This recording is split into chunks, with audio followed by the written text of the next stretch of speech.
Hello everyone, welcome to Hindi voice. वृद्ध तपस्वी ने परीजात को वे सारी बातें बताई जो उसने बहमन और परवेज को बताई थी। उसने कहा, खतरे सिर्फ तब तक है जब तक कोई पहाड़ की चोटी पर न पहुंच जाए।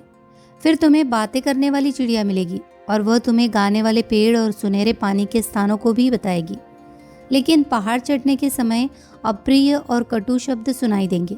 रास्ते के सारे काले पत्थर आदमी ही हैं जो उन 3 चीज़ों की खोज में गए थे, किंतु गालियों या धमकियों के डर से या क्रुद्ध होकर पीछे देखते ही काले पत्थर की शिला बन गए।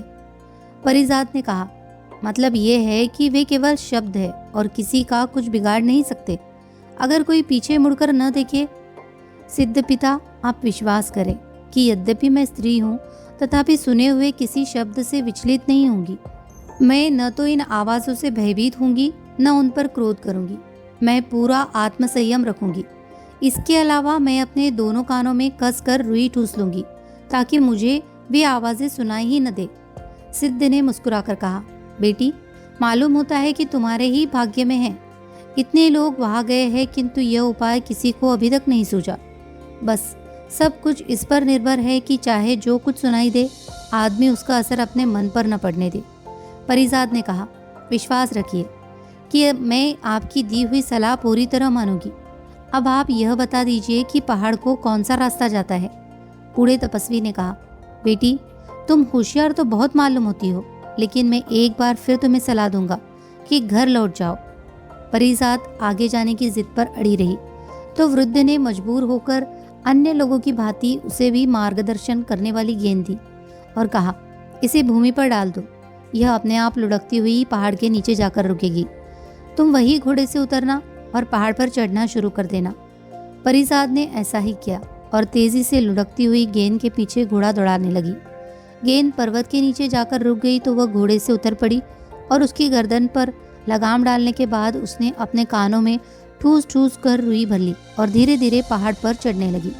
उसके पीछे आवाज़ें होने लगी किंतु वे कानों में रुई ठूसी होने के कारण उसे सुनाई न दी और वह बढ़ती गई। फिर पीछे से आने वाली आवाज़ें और तेज़ हुई। यह आवाज़ें भी उसे धीमी सुनाई दी और उन्होंने उसके मस्तिष्क को बिल्कुल विचलित नहीं किया। फिर उसे ऐसी गालियाँ सुनने को मिली जो स्त्रियों के लिए होती है और बड़ी अपमानजनक होती है। परिजात को एक क्षण तो बुरा लगा किंतु फिर वह उन गालियों पर हंस पड़ी। इसी तरह उस भयानक चढ़ाई को दृढ़ता और संयम से पूर्ण करने के बाद वह शिखर पर पहुंची तो देखा कि एक पिंजड़े में एक सुंदर चिड़िया मधुर स्वर में गा रही है। परिजात को देखते ही वह सिंह की तरह गरज कर बोली, ए लड़की, खबरदार मेरे पास ना आना। परिजात इस पर हंसने लगी और दौड़कर चोटी पर पहुंच गई। वहाँ भूमि समतल थी। उसने दौड़कर चिड़िया के पिंजड़े पर हाथ रखा और बोली, चिड़िया रानी, आज से मैं तुम्हारी मालकिन हूँ और तुम मेरे कब्जे में रहोगी। फिर उसने कानों की रुई निकाल दी। चिड़िया बोली, तुम ठीक कह रही हो। अब मैं सदैव तुम्हारी सेवा और हित साधना करती रहूंगी। मैं पिंजड़े में बंद रहती हूँ किंतु संसार की कोई बात नहीं जो मुझे मालूम नहीं है। तुम्हारा हाल इतना जानती हूँ कि जितना तुम भी नहीं जानती, और मेरे कारण तुम्हें अयाचित लाभ मिलेगा।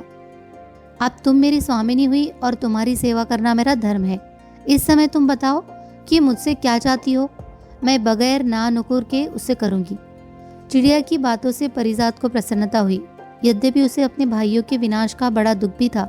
उसने चिड़िया से कहा, मुझे तुमसे बहुत सी बातें पूछनी है। सबसे पहले ये बात बताओ कि मुझे सुनहरा पानी कहाँ मिलेगा। चिड़िया ने जो मार्ग बताया उस पर चलकर परिजात सुनहरे पानी के कुंड पर पहुंची और एक चांदी की सुराही में जो वह अपने साथ ले गई थी अच्छी तरह पानी भरकर ले आई। फिर उसने चिड़िया से गाने वाले पेड़ के बारे में पूछा। चिड़िया ने कहा, तुम्हारे पीछे की ओर एक बड़ा जंगल है। यह जंगल बहुत दूर नहीं है, उसी में गाने वाला पेड़ मिलेगा। तुम्हें आसानी से मालूम हो जाएगा कि कौन सा पेड़ है, क्योंकि संगीत सिर्फ उसी से निकल रहा होगा। परिजात ने कहा, यह तो ठीक है, लेकिन मैं उस पेड़ को उखाड़ कर लाऊंगी कैसे। चिड़िया बोली, पेड़ नहीं उखड़ेगा, तुम सिर्फ एक टहनी तोड़ कर ले आओ। जब तुम अपनी वाटिका की भूमि में उसे लगाओगी तो वह कुछ ही समय में पूरे वृक्ष के रूप में परिवर्तित हो जाएगी। देखने वाले ताज्जुब करेंगे कि एक ही दिन में यह पूरा पेड़ कैसे आ गया। परिजात चिड़िया के बताए रास्ते पर चलकर जंगल में गई और वहां से गाने वाले पेड़ की टहनी तोड़ लाई। वह बहुत प्रसन्न थी कि तीनों चीजें मिल गई है। फिर भी उसे अपने भाइयों का ख्याल बना हुआ था। उसने चिड़िया से पूछा, यहाँ आने की राह में मेरे दोनों बड़े भाई काले पत्थर बने पड़े हैं। क्या यह संभव है कि मैं उन्हें फिर से जीवित करूं? मैं तो यह नहीं पहचानती कि उन पत्थरों में कौन से मेरे भाई है। चिड़िया ने कहा, तुम ये करो कि सुराही में जो सुनहरा पानी लाई हो उसकी एक एक बूंद सारे शिलाखंडों पर डाल दो। वे सभी लोग अपने पूर्व रूप में आ जाएंगे और उनके घोड़े भी। उन्हीं में तुम्हारे भाई भी होंगे, जिनके पुनर्जीवित होने पर उन्हें पहचान लोगी। शहजादी चिड़िया की बातें सुनकर प्रसन्न हुई और पिंजड़ा, सुराही और टहनी लेकर पहाड़ से उतरने लगी। जहाँ भी काले पत्थर दिखाई दिए उसने उन पर एक एक बूंद सुनहरा जल छिड़क दिया।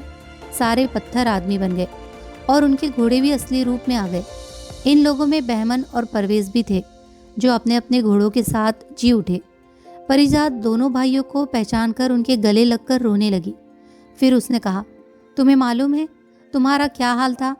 उन्होंने कहा कि हमें तो ऐसा लग रहा है जैसे अभी तक हम लोग सो रहे थे और अभी अभी सोकर उठे हैं। परिजात ने कहा, कुछ याद है तुम्हें?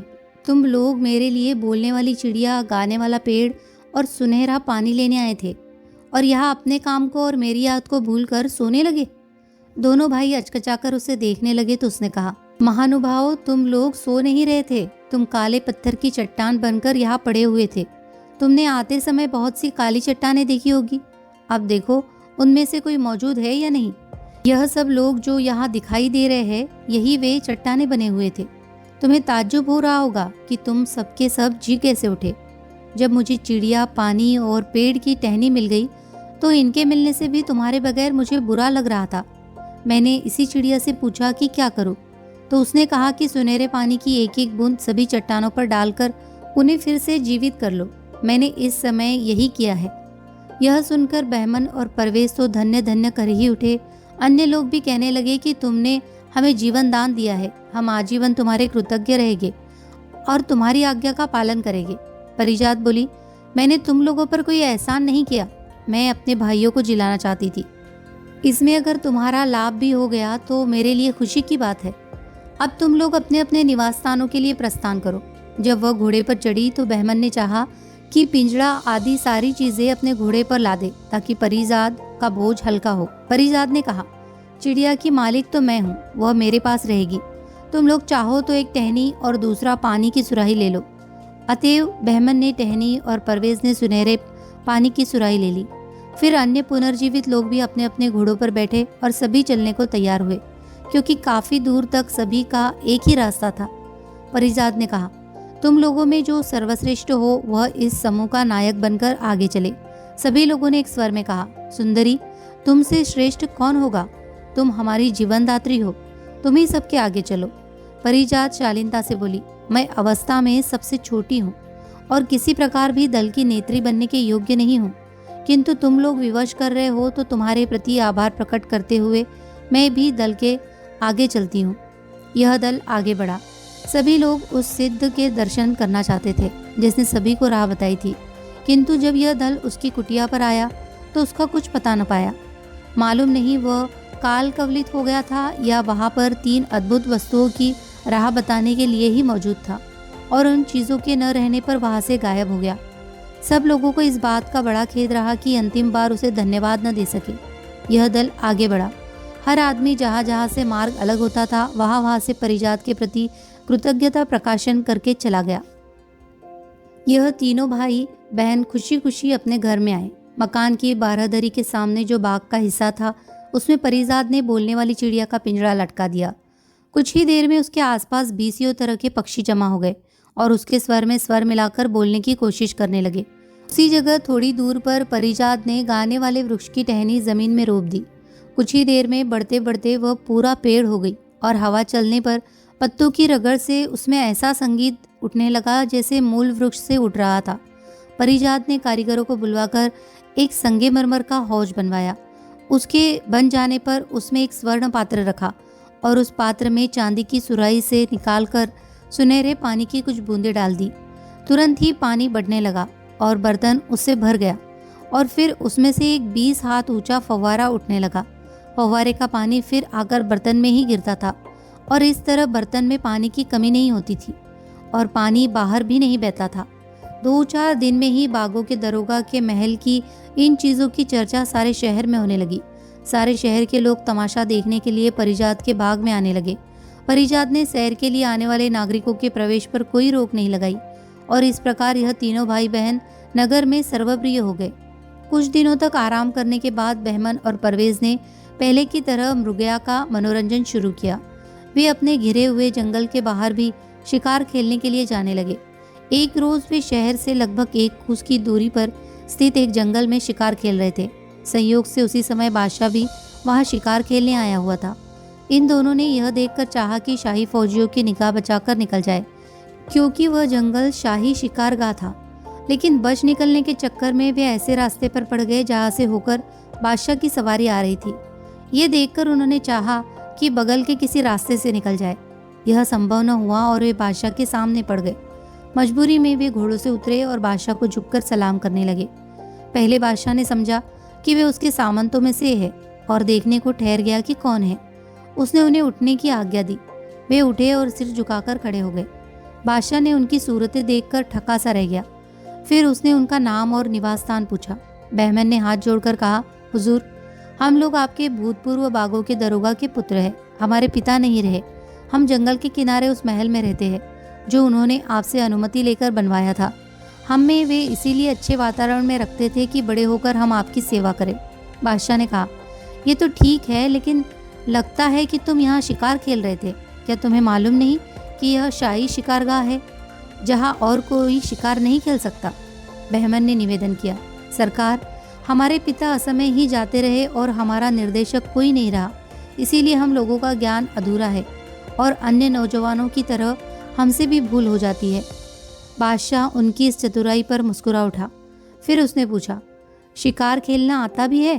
तो उन्होंने कहा, आप अवसर दे तो हम भी देखें कि हमें कितना शिकार खेलना आता है। बादशाह ने कहा, शिकार खेल कर दिखाओ। जंगल में पहुंचे तो बहमन ने एक शेर और परवेज ने एक रीछ को बर्छियों से मारकर बादशाह के आगे रखा। दोबारा घने जंगल में जाकर बहमन ने एक रीछ और परवेज ने एक शेर मारा। बादशाह ने कहा, बस करो, क्या सारे जंगली जानवर आज ही मार डालोगे? मैं तो सिर्फ ये देखना चाहता था कि तुम लोगों में कितना शौर्य है। बादशाह उनके शिष्टाचार, शारीरिक सौंदर्य और वीरता से अत्यधिक प्रभावित हुआ। वो उन्हें अपने से अलग नहीं करना चाहता था। उसने कहा, मैं चाहता हूँ कि तुम लोग यहाँ से मेरे साथ महल में चलो और मेरे साथ भोजन करो। बहमन ने कहा, हुजूर, इस समय आपका साथ न कर सकेंगे। इस उद्दंडता के लिए क्षमा चाहते हैं। बादशाह ने आश्चर्य से पूछा, क्यों? बहमन बोला, हमारी एक बहन है। हम तीनों जो भी करते हैं तीनों की सलाह से करते हैं। हम बहन की सलाह लेकर ही आपके यहाँ आ सकेंगे। बादशाह ने कहा, मुझे इस बात की बड़ी खुशी है कि तुम भाई बहन एक दूसरे की सलाह से ही काम करते हो। आज तुम अपने घर जाओ, अपनी बहन से सलाह करके कल यही शिकार खेलने आना और मुझे बताना कि तुम लोगों में क्या सलाह हुई है। बहमन और परवेज बादशाह से विदा होकर अपने घर आए, किंतु उन्हें बादशाह की कही हुई बात याद न रही और उन्होंने बहन से कोई सलाह नहीं ली। दूसरे रोज वे शिकार खेलने गए तो वापसी में बादशाह ने पूछा कि तुमने अपनी बहन से सलाह ली या नहीं। अब ये दोनों घबराए। असलियत यह थी कि दोनों का मन शिकार में ऐसा रमा था कि उन्हें शिकार के अलावा हर बात भूल जाती थी। बादशाह ने पूछा तो वे दोनों घबराकर एक दूसरे की ओर देखने लगे। आखिर में बहमन ने कहा, हमसे बड़ी भूल हुई। हम अपनी बहन से सलाह लेना बिल्कुल भूल गए। बादशाह ने कहा कि कोई बात नहीं, आज पूछ लेना और कल आकर मुझे बताना। लेकिन वे उस दिन भी भूल गए और तीसरे दिन फिर बादशाह के सामने लज्जित होकर कहा कि हम लोग आज भी आपकी आज्ञा का पालन करना भूल गए। बादशाह इस पर भी नाराज न हुआ कि मैंने इन लोगों के साथ भोजन कर इनका सम्मान बढ़ाना चाहता हूँ और इन्हें इतनी भी परवाह नहीं कि बहन से याद करके मेरे निमंत्रण की बात करे। लेकिन उसने बहमन को सोने की 3 गेंदें दी और कहा कि इन्हें कमर में बंधे पटके में रख लो। जब कमर खोलोगे तो पटके से यह गेंदें जमीन पर गिरेगी और उस समय तुम्हें याद आ जाएगा कि मेरे निमंत्रण के बारे में तुम्हें अपनी बहन से सलाह लेनी है। इतनी बातचीत होने पर भी दोनों घर जाकर इस बात को भूल गए। लेकिन रात को सोने के लिए जाते समय बहमन ने कमरबंद खोला तो गेंदें जमीन पर गिरी। वो फौरन अपनी बहन के पास गया और परवेज को भी ले गया। परिजात अभी तक अपने शयन कक्ष में नहीं गई थी। दोनों भाइयों ने उसे बताया कि बादशाह ने उन्हें भोजन का निमंत्रण दिया है और यह भी कहा कि 2 दिन तक तुमसे सलाह लेना भूलते रहे उसने कहा कि यह तो तुम्हारा सौभाग्य है कि बादशाह ने तुम्हें खाने पर बुलाया है, किंतु तुमने यह बड़ा बुरा किया कि 2 दिन तक बादशाह तक की कही हुई बात को भूले रहे। भला बताओ, जब मुझे इस बात से इतना बुरा लग रहा है तो बादशाह को रंज न हुआ होगा। वैसे तो तुम्हें बादशाह का निमंत्रण मिलते ही उसे सधन्यवाद स्वीकार कर लेना चाहिए था, लेकिन अब जब इतनी बात हो गई तो मैं बोलती चिड़िया से भी सलाह ले लूँ। फिर वह चिड़िया का पिंजरा अपने कक्ष में ले गई और बोली, चिड़िया रानी, तुम्हें तो सारी छुपी हुई बातों का पता है और तुम्हारी सलाह हमेशा सही होती है। मुझे तुमसे एक सलाह लेनी है। मेरे भाइयों को बादशाह ने अपने साथ भोजन करने का निमंत्रण दिया है। वे 2-3 दिन तक यह बात भूल जाते रहे हैं और आज ही उन्होंने मुझे बताया है। क्या तुम्हारी राय में अब उनका जाना मुनासिब है? बादशाह कहीं नाराज ना हो। चिड़िया ने कहा, मालकिन, तुम्हारे भाइयों को बादशाह की आज्ञा जरूर माननी चाहिए। वह अपने राज्यकाल में सभी का मालिक है। उसका मेहमान बनने में इन दोनों को किसी प्रकार की हानि नहीं होगी। वे शौक से जाए, लेकिन इसके बाद यह भी जरूरी है कि बादशाह को अपने घर आकर भोजन करने का निमंत्रण दे। परिजात ने कहा, मैं अब अपने भाई को उनके साधारण कामों के अलावा कहीं जाने देना नहीं चाहती। मैं उनकी सुरक्षा के लिए डरती रहती हूँ। चिड़िया ने कहा, उन्हें बेखटके भेजो, उन्हें कोई नुकसान नहीं होगा। परिजात ने कहा, अच्छा, जब बादशाह यहाँ आए तो मैं उनके सामने निकलूं या नहीं? चिड़िया ने कहा, इसमें कोई हर्ज नहीं है। हर बादशाह अपनी सारी प्रजा के लिए पिता के समान होता है और पिता के सामने जाने में किसी को झिझक नहीं होनी चाहिए। परिजात ने इसके बाद भाइयों से कहा कि तुम बादशाह का निमंत्रण स्वीकार कर लो, लेकिन इसके बाद उससे एक बार यहाँ भोजन करने को भी कहो। अलीफ लैला की इससे पहले की कहानियाँ सुनने के लिए डिस्क्रिप्शन बॉक्स में जो लिंक दिया है उसे क्लिक करके आप सुन सकते हैं। और अगर आपको हमारी कहानियाँ पसंद आ रही हो तो प्लीज़ इन्हें लाइक कीजिए, शेयर कीजिए और कमेंट कीजिए। और प्लीज़ हमारे चैनल को सब्सक्राइब भी कर लीजिए। धन्यवाद।